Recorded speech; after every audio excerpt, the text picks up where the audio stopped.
Kembali lagi di Breaking News Pemirsa, kami akan kembali mengajak Anda untuk menyimak jalannya sidang peninjauan kembali Saka Tatal yang saat ini masih berlangsung di Pengadilan Negeri Cirebon, Jawa Barat. Hari ini saksi menghadirkan 6 saksi ahli. Yang saat ini sedang ditanyakan adalah Reza Indragiri, ahli psikologi forensik. Kita simak bersama pemirsa. Atau false confession, berarti majelis yang mundur satu langkah. Dari sudut pandang psikologi forensik ada dua jenis keterangan atau dua jenis confession.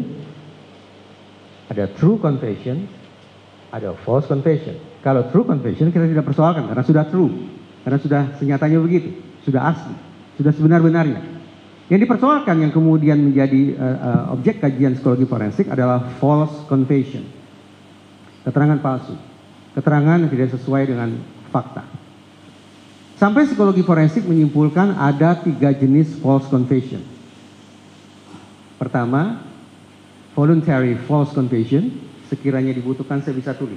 Perlu saya tulis tidak? Untuk membantu saudara penasihat hukum dan mungkin membantu Ibu Panitra untuk mencatat ulang. Sekiranya perlu saya akan tulis, kalau tidak saya lisankan saja. Perlu, kalau gitu saya tulis. Atau dieja saja bisa, dieja, nanti baik. Panitra pengganti yang akan menulis. Baik. Saya eja, yang tipe pertama adalah voluntary false confession, saya eja, ini 3 kata Ibu Panitra. 1 voluntary, V-O-L-U-N-T-A-R-Y, voluntary. Kata berikutnya false, F-A-L-S-E, F-A-L-S-E. Sudah? Kata berikutnya, kata yang ketiga, confession, C-O-N-F-E-S, S lagi, I-O-N. Voluntary false confession. Perlu saya ulangi? Yang kedua. Yang kedua sekarang. Sekarang yang kedua. Coerced false confession. False confessionnya sama. Tulisannya false confessionnya sama. Tetapi di depannya adalah coerced. Saya eja. C-O-E-R-C-E-D.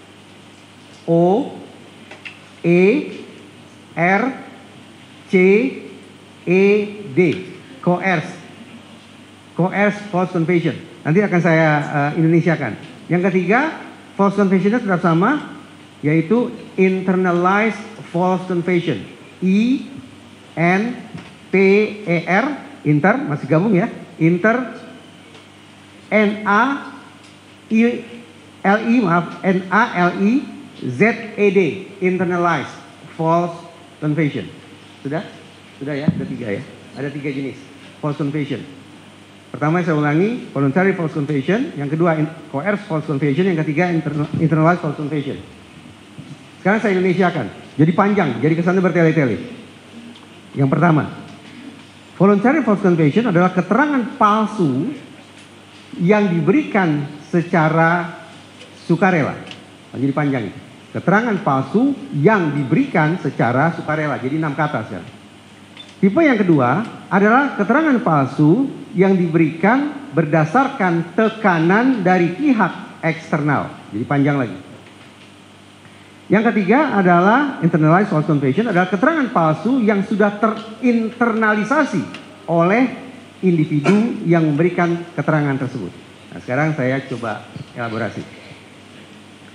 Voluntary false confession adalah keterangan palsu yang diberikan oleh seseorang sepenuhnya berangkat dari inisiatif kesadaran yang bersangkutan. Contoh, ada seorang pelaku yang mencoba menutupi keterlibatan pelaku lain, lalu dia coba untuk ambil alih, maka itu sudah termasuk bentuk voluntary false confession. Bagaimana cara dia untuk melindungi pihak lain? Atau yang lain, dia sengaja memberikan keterangan palsu agar dari sekian banyak dakwaan yang berlapis dia mendapat yang ringan saja. Sepenuhnya berangkat dari individu yang bersangkutan memberikan keterangan palsu, sukarela. Tidak ada pengaruh atau tekanan dari pihak eksternal, tidak ada. Yang kedua adalah keterangan palsu yang disampaikan karena justru ada tekanan dari pihak eksternal. Jadi pada dasarnya individu ini tidak ingin memberikan keterangan palsu.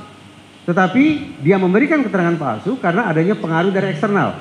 Baik pengaruh yang sifatnya iming-iming, memberikan gambaran tentang sesuatu yang menyenangkan, bisa pula dalam bentuk intimidasi, sesuatu yang memunculkan gambaran menakutkan, dan bisa pula lewat deception, lewat tipu muslihat. Izin majelis, Beda yuridiksi, beda penyikapan terkait dengan deception. Di sejumlah negara Eropa, interogasi tidak boleh menggunakan deception. Di beberapa negara bagian Amerika Serikat, penegak hukum boleh menggunakan deception.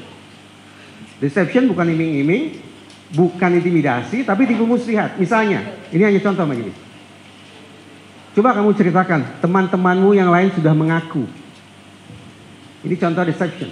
Sekali lagi, beda yuridiksi, beda penyikapan. Itu tipe kedua, keterangan palsu kedua, yaitu keterangan palsu yang diberikan karena adanya pengaruh dari pihak eksternal. Keterangan palsu yang tipe ketiga adalah internalized. Ini yang tanda petik paling parah, karena individu sampai pada sebuah titik ketika dia tidak lagi bisa membedakan mana kenyataan dan mana khayalan.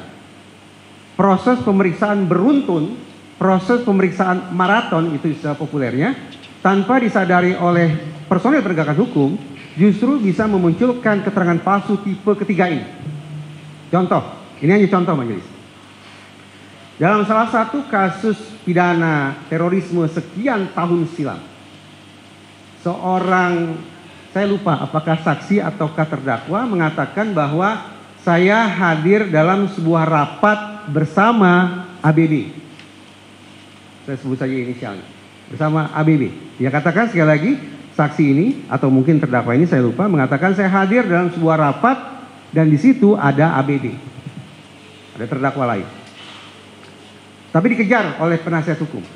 Dikejar oleh penasihat hukum sampai pada sebuah titik ketika kemudian saksi sendiri yang menjadi ragu dengan ingatannya. Ketika pada momen dia katakan, sekarang saya jadi samar-samar. Saya hadir dalam sebuah rapat yang dihadiri oleh ABB, atau saya hadir dalam sebuah rapat dan saya baca berita tentang ABB, lalu saya menganggap bahwa saya hadir dalam sebuah rapat bersama ABB. Izin majelis, apakah keterangan ini bisa ditangkap majelis? Bisa ya? Oke. Nah, itu 3 contoh keterangan palsu. Yang ingin saya katakan majelis, kembali ke pertanyaan saudara penasihat hukum. Betapapun psikologi forensik sudah, tadi sempat saya katakan, sudah sampai pada sebuah simpulan bahwa keterangan adalah barang yang paling potensial mengganggu pengungkapan fakta, tapi pada kenyataannya justru ini merupakan salah satu hal yang paling sering ditemukan dalam exoneration. Saya izin menggunakan bahasa asing lagi, tapi akan saya Indonesiakan majelis. Tidak ada maksud saya untuk mendemonstrasikan kemampuan bahasa asing, tidak ada majelis. Ini semata-mata untuk memudahkan saya berpikir. Karena bacaannya bahasa asing, itu saja. Saya mundur majelis. Di sejumlah negara, organisasi kepolisian mereka membentuk apa yang disebut sebagai Conviction Integrity Unit. Perlu saya eja majelis? Perlu. Saya eja. Saudara penasihat hukum jangan frustrasi ya, penjelasan saya panjang.